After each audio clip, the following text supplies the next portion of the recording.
What's up everybody and welcome back to the channel. In today's video, we're going to be talking about 7 different factors that if they apply to you, you probably shouldn't be applying to the Air Force. But before we get into all that, let's cover the basics. My name is Michael Inman and I'm an airman in the United States Air Force.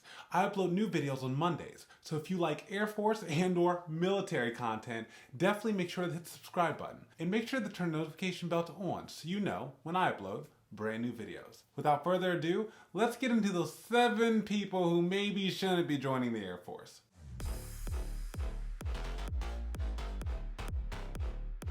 So often on this channel, I'm telling you about all the benefits that the Air Force provides. But in this video, we are going to be talking about how, though there are benefits to be had, not everyone would necessarily find success or happiness in the Air Force. So let's cover what those items are, and hey, this is just my opinion. So if one or all of these factors apply to you, you still might love the Air Force and you still may have a very successful career. Or things won't go so well. I don't know. Sometimes you have to roll your dice, because I'm sure you would still find some benefit from being in the Air Force. But, you know, I digress. Let's jump into the first type of person who may not be a great fit for the United States Air Force. Firstly, if you don't know how to study and or can't force yourself to study when it's really important that you study, you may not be the best fit for the Air Force. Now, I know it seems like you think I'm trying to perpetuate the branding that the Air Force is full of just really, really smart people. That's not necessarily where this is coming from. Depending on the job you get in the Air Force, you may be studying a very long time before you get to your job. Alternatively, you're still going to be studying a good amount of time, even if you get the job that has the, shortest tech school. And I don't know what the shortest tech school is, but I assume it's like a month and a half. But on the other end, you could be studying for almost 2 years before you even start doing your job. Are you listening to me? And this is specifically to the people out there, because I know, I know you're out there, because some of you guys end up being my coworkers who, I don't know, they say this thing to me and it's funny. So here we go. If you are joining the military to avoid college, well, sometimes that doesn't work out, because when you get to tech school, it's gonna feel a lot like college. You're gonna live in a dorm, you're gonna have to go to class on time, you're gonna have to study for finals, and if you fail, you get rolled back or I guess kicked out, hopefully not. If you're joining the Air Force just to avoid college, I say you should just consider going to college. But if you're gonna join the Air Force anyway, understand that you're going to have to study. And if you don't like studying, you're gonna need to force yourself to study to get through tech school, especially if you're going to a very long tech school. So that generally wraps up the first factor and or type of person who maybe the Air Force is not a good fit, and that is if you cannot force yourself to study. The next type of person who really, again, won't make a great fit for the Air Force is if you refuse to maintain your physical fitness. And tangentially, that does include being drug-free. I see you over there in the back. Yes, that's for you. So, if you are not someone, similarly to forcing yourself to study if you don't just love studying, if you cannot force yourself to go to a track and run like 2 miles, I don't mean like right now, the person that's watching this video. I mean, generally when you work up to going to BMT, and generally when you get through BMT and then of course start your Air Force career, if you don't think you'll be able to maintain your own PT standards without an MTI forcing you to wake up early and run around a track, then you may not be an excellent fit for the Air Force. Now, on the other side of the coin, I do not want you to be highly discouraged, because maybe you're not aware of what all you can accomplish. You may actually be someone who totally transforms at BMT, in which once you get through BMT and you become, an airman in the United States Air Force, you actually will be able to say, you know what, I've run 1.5 miles before, I've run over 1.5 miles before during BMT, I know my PT test is in about 2 months, let me start running, half a mile every other day, then work up to 1 mile, then 1.5 miles, and then 2 miles just to be safe. Do not sell yourself short. I don't want you to misinterpret this. But know thyself is also a very important piece of, advice. So, if you are someone who is overly sure that you will not be able to force yourself to maintain your fitness, and like I said at the beginning of this segment, stay away from drugs and maintain being drug-free throughout your contract, you may not be a great fit for the Air Force, okay? Now I'm going to encourage you to challenge yourself and hopefully rise to the occasion. I will end it there.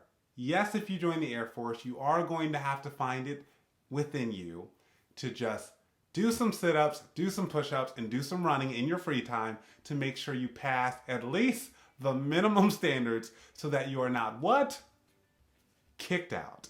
Okay. Next, if you're joining the Air Force solely to travel the world, I am so sorry to burst your bubble. I know the recruiters tell all of us we're going to travel the world. It's going to be amazing. It's going to be fabulous. And we're paid to do it. I'm sorry, but that's just not a thing. Everyone, let's just pause right now. Please just send this video to anyone who is just not aware of these things so that they can learn. So let's focus. Yes, there are some jobs that travel quite a bit in the Air Force. Some of those include, I don't know, loadmaster or flight attendant, or really, I guess, any kind of aircrew job. Those jobs, I presume, travel quite a bit because they're what? Aircrew jobs. On the other hand, all of the rest, all of the rest of the jobs in the Air Force, and hey, that's the majority. The majority are not aircrew jobs. The majority of the jobs in the Air Force, since they don't have to be on a plane, there's no promise that you are going to be working your job at one base in one office, in that the Air Force is just going to say, hey, you joined because you really wanted to travel the world. I'm just going to randomly take you away from your supervisor, take you away from the people who train you how to do your job, also take you away from like the general setting in which you learned to do your job and you're probably best at doing your job. I'm just going to send you to another base, in a different part of the world because I want you to have the best experience during your contract. Yeah, that's not a thing, everyone. I'm sorry. So, let's just level out our expectations. It's better to say, I hope I get a job that travels a lot, and/or I hope I get a base assignment that I like and that I get to do something called TDYs to other places that I like, which would constitute getting to travel. The next type of person, or really group of people, that should not be joining the world's greatest Air Force are people who are overly closed-minded, or, as I like to diplomatically say, generally problematic. This includes all of those troublesome, toxic, disruptive, and dismissive, and generally belittling traits. So those include sexism, homophobia. What's another example? Oh, elitism.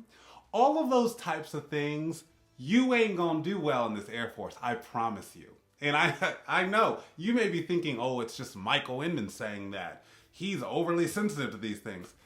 No, no, no, no. Or as I would say to some of my friends, no, no, no, girl. Girl, that's incorrect. What I've experienced in the Air Force during my, brief time in the Air Force is that it's not playing. This is probably true for all the branches, but I can promise you for the Air Force ain't no joke. They said, okay, you said what to your coworker? You thought it was a joke? You thought that was funny? Here's your warning. Okay? Oh, it happened again? Here's your paperwork. A third time, pack your bags and leave. Thank you. Literally. If you are overly problematic and just extremely closed-minded and really just discriminatory in your vernacular to people that you are working aside and that you are calling your wingmen, you aren't going to make it very long because you will be evicted from the force. The Air Force has no place for that. So keep that in mind. If that is you, one, reflect, try to become a better version of yourself. And if neither of those two options work for you, I would say, one, I don't think you're a good match for the Air Force. And personally, from a very biased space, I'm gonna say, as Michael Wimman, I don't even want you in the Air Force, okay? There we go. Next, the fifth type of person who may not be a great fit for the Air Force is pretty much anyone whose spouse doesn't want to invite in a third. I'm back. I'm sorry. I'm sorry, I had to tell that joke. Anywho, what I mean by that, even though I delivered it in a way that clearly is a joke, what I mean by that is if your spouse is not open to like welcoming Uncle Sam into your, spousal discussions and commitments and decisions on where you guys live, where will the kids go to school, etc. If your spouse is not down with Uncle Sam playing a very big part in how their life and the children's lives unfold, then you may not be a good match for the Air Force. And I'm trying to save you from divorce and or highly, highly necessary marriage counseling. Like, you need to be in one accord with your spouse before you join the military. Because again, if you didn't catch it already, the Air Force is going to tell you where you're going to live. The Air Force is going to be dictating your pay, and you cannot just switch jobs to a higher paying job just because you and your spouse really feel like that's what the family needs and or aspires to have. Additionally, you want stability for your kids, let's say per grade year, right? Like, I'd really like Johnny or Mary to finish the 9th grade in the same city they started 9th grade.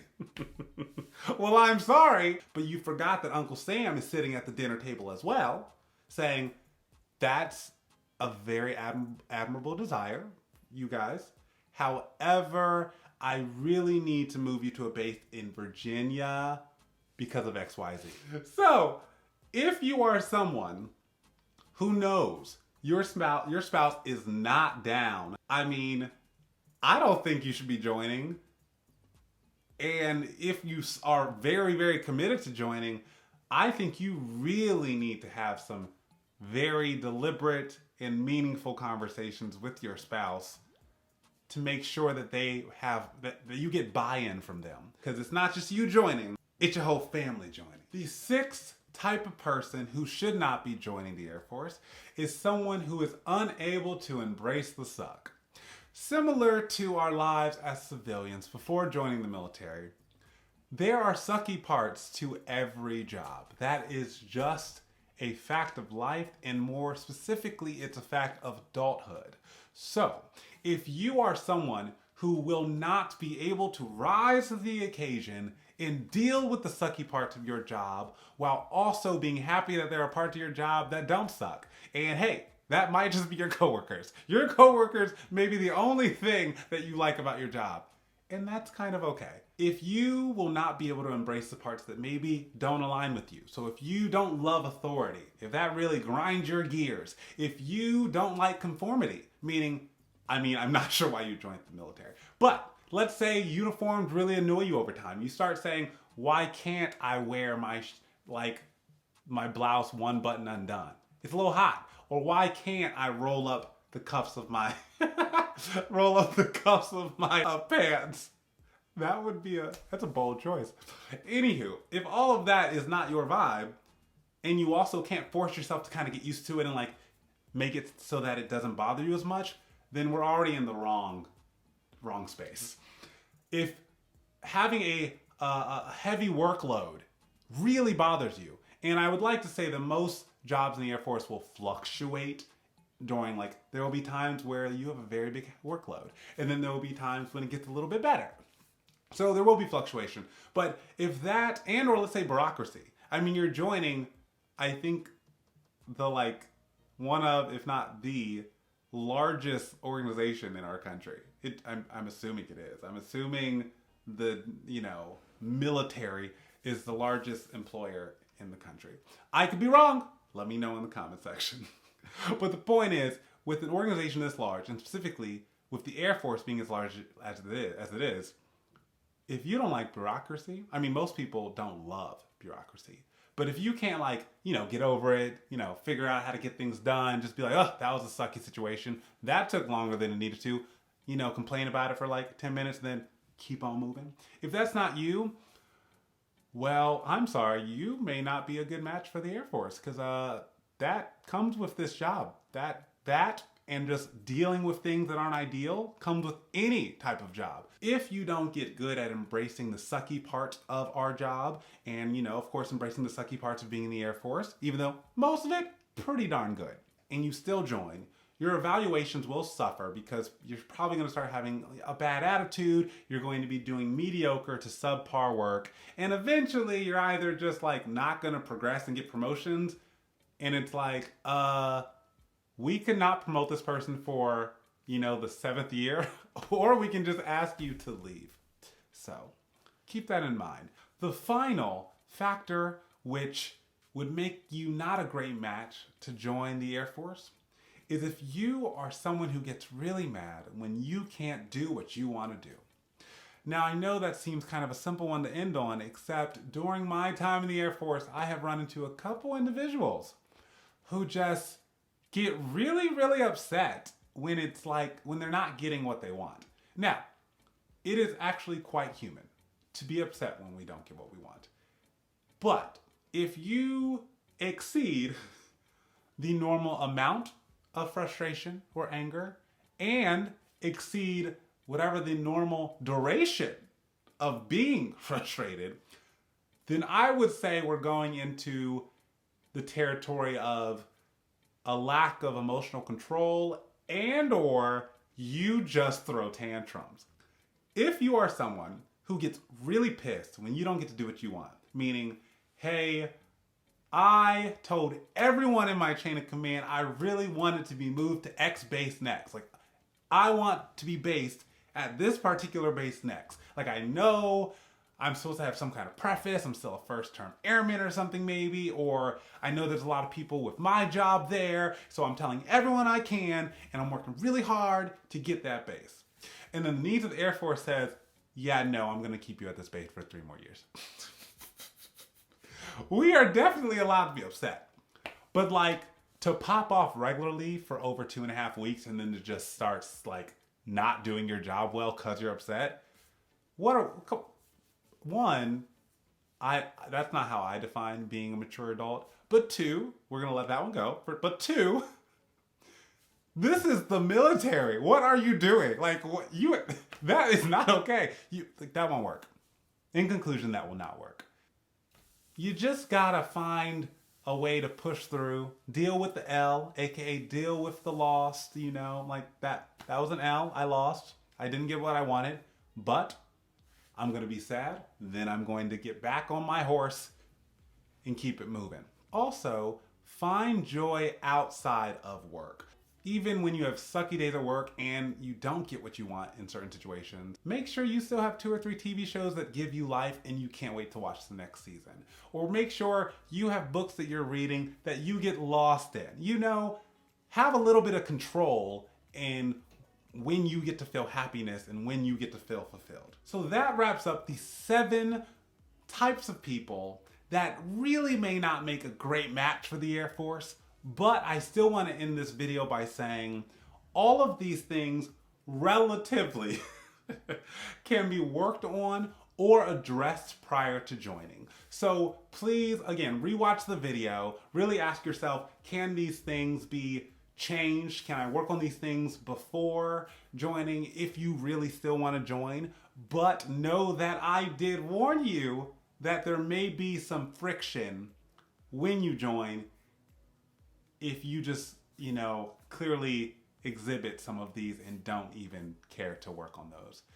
Specifically being closed-minded and problematic, I would say, yeah, please just don't join. What?